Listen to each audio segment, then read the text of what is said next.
Here we go. We're on a marathon of interviews today. It's Sunday at the Northwest Pinball Show. This is our PinDevCon session. We're doing interviews with everybody that's making homebrew pinball machines.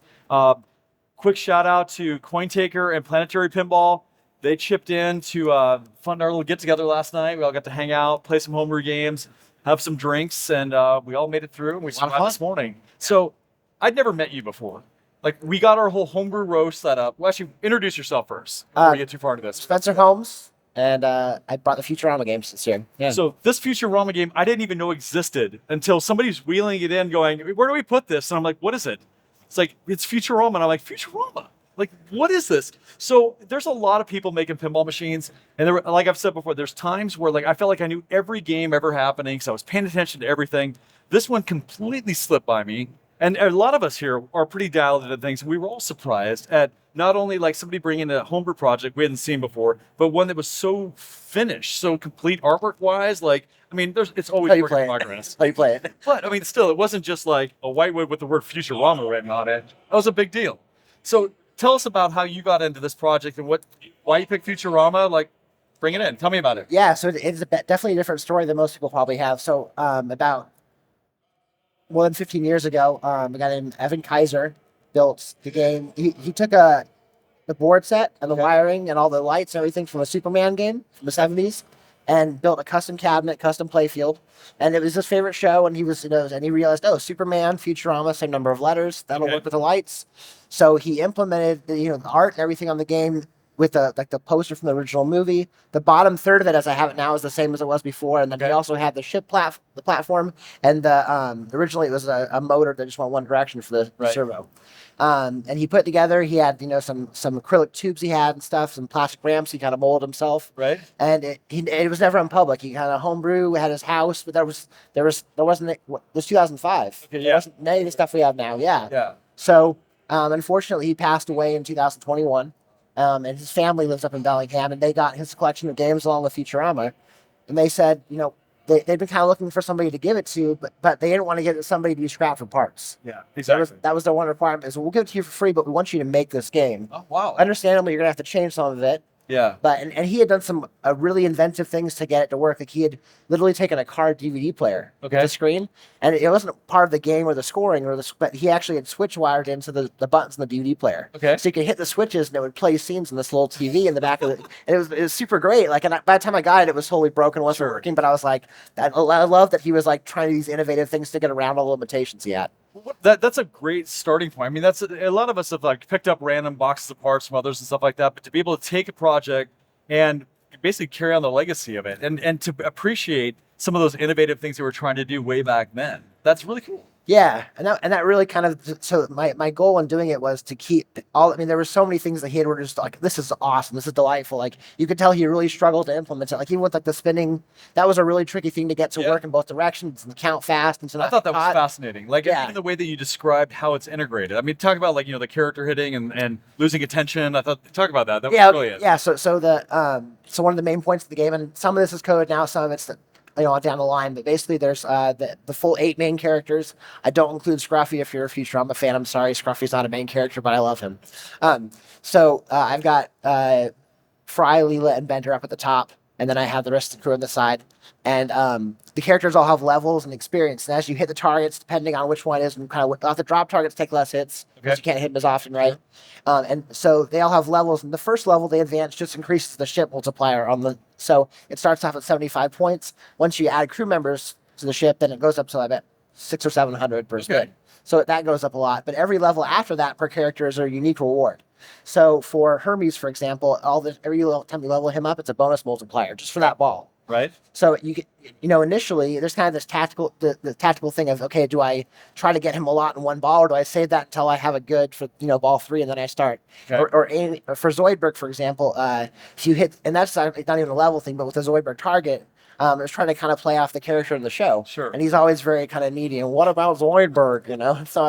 So when the game starts out originally, and that's unfortunately it's broke after about 150 games, I bought a better servo. It's played a lot. Like, yeah, it is. I love that. Another game on it, and it's like there's always somebody there playing. I love that. Yeah. So when you first started, the way it worked was the servo would spin towards the out lane. So it's pretty dangerous. You get in there, and it's probably going to drain you. Right. But then if you hit Zoidberg and give a little attention, it starts being friendly and goes towards the in lane. But then if you don't give more attention after about 30 seconds, it starts going the other way again. So you kind of have to keep paying attention to him. I mean, just using the character and the traits of it. It's not just using the artwork of a character, but actually the personalities of the character. I mean, that's a lot of depth. That's really slick. Yeah, well, I love the show. It's my favorite show, and I love pinball. And so being able to, and it was great getting it because, I mean, it really felt like destiny when I got it because I'd always wanted to make a machine, didn't know where to get started, and that was like literally my dream theme. Okay. So having it come to me and be like, this is a great head start, and like I can't, and like all these things that I would never have thought of or been like bold enough to try, Sure. but now it's here and I'm going to do it. That was, You take the inkling of an idea and then attempt at solving it Yeah. and make it into something that's actually going to hold up and be in the game. And all and that the stuff. world and the characters are so rich that I feel like it almost writes itself in terms of like, what am I going to do for Amy? Well, Amy's really clumsy. She's wonderful. She's very smart, but she's very clumsy. And so, so you hit the Amy target, and that'll when you level her up, it'll give you a ball save for about 15 seconds. Okay. And so that's also a great way to balance it because I was noticing when people were playing it, people who really like pinball, really good at pinball, they'd go up and they'd flip and they'd be 20 minutes in one game. Sure. But somebody else who's just like a Futurama fan would see it, gravitate Right. towards it, and in a minute and a half they're done.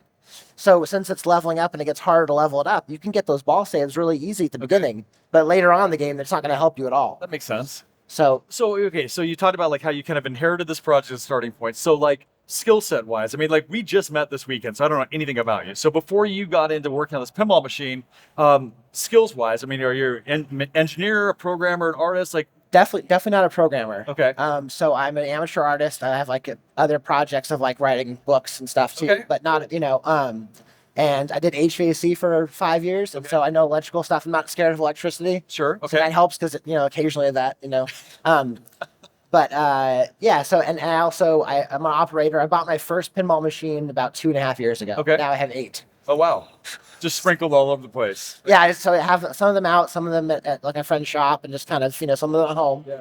So I knew both what games I like. I've been playing pinball for about 10 years. Okay, So I knew what games I really liked. I know what features and mechanisms I like and feel good. But I also, as an operator, knew like, okay, that's a really reliable thing. And that's really cool when it works. that's an also really good perspective to have. I mean, like if you have one machine in your house that you play, it's probably going to be fine. But you put them on location, you find the ways that people are not babying, they're breaking that stuff. So if you see the thing that like this is a cool piece, but it's not easy to maintain and stuff like that, maybe you re-implement that in a way that's going to be a little more rugged or something like that. But Yeah, that's why I was so excited. I mean, that's one of the reasons I was so excited to bring it out and people play it, because it probably has a total of, until I brought it out, it probably had like 50 games played on it Okay. ever. And now I'll probably leave it, it'll have 500. It That's had, amazing. as of Friday night, last time I checked it, like 7 o'clock, it had over 200 games. I was like blown away, because like that's so awesome. very cool. So yeah. So then, like, I've been asking everybody, like, what is the part of making pinball that's the hard part for you? The part that you don't like, the part you wish you didn't have to do, but you're plowing through it. Like, I don't know if I don't want to do, but like I do. I'm very, very jealous of all of your programming experience because Okay.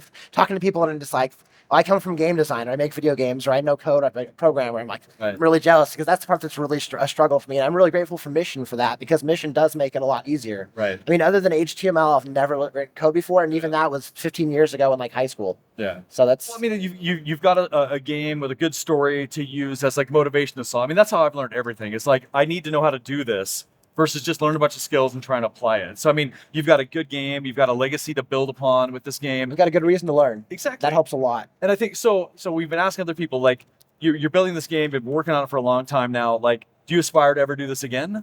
Oh yeah. Oh, absolutely. So are you already thinking about the next project? Do you Yeah, have so an I end don't- game for this one? Like, I don't know CAD, so I Okay. don't have anything like, but as far as just like drawing up my own, I have probably at least half a dozen like layouts, and like I'll wake you up. have the dream book. I'll wake of up all in the middle of the night like Miss Clavel and Madeline and be like, I have an idea, and I'll go and like add something else to one of those layouts. And Yeah. like what I haven't touched in like 6 months, but I remember like that's how I'm gonna do that, and so I have. capturing that stuff when it's on the mind, something sparked that, So finding a way to actually implement that in another game. Do you think that you'll pick a theme and apply that kind of stuff, or like? Yeah, so after this one, my next one will probably be original IP. Just for the sake of having more potential. I mean, it would be fantastic if Matt Groening was like, I like this, let's license it, let's Yeah. get a manufacturer. Right. But like, the much easier path is to have your own IP. Right. So that my next game will definitely be original IP. I have some ideas and just kind of, that would be, yeah. That taps into, like you said, you're like artist. Like you also do writing. You also write too. Yeah. So basically, you can create the characters, the aesthetic, tell the story on it. Use pinball as a stage, bring it to life. Yeah. And pinball is cool because I feel like you wouldn't want to, it's tricky because, and I really like Mass Effect for this, the way that I shouldn't point because nobody knows this. This guy over here. Anthony did a great job with Mass Effect because you can't just make a video game be a pinball machine, but being able to implement the story and plot and characters as a pinball machine, like you have to do things differently, but you can do that really well. And I was really impressed by that because that's kind of what I was thinking. Pinball is a unique way to tell a story and to have a narrative.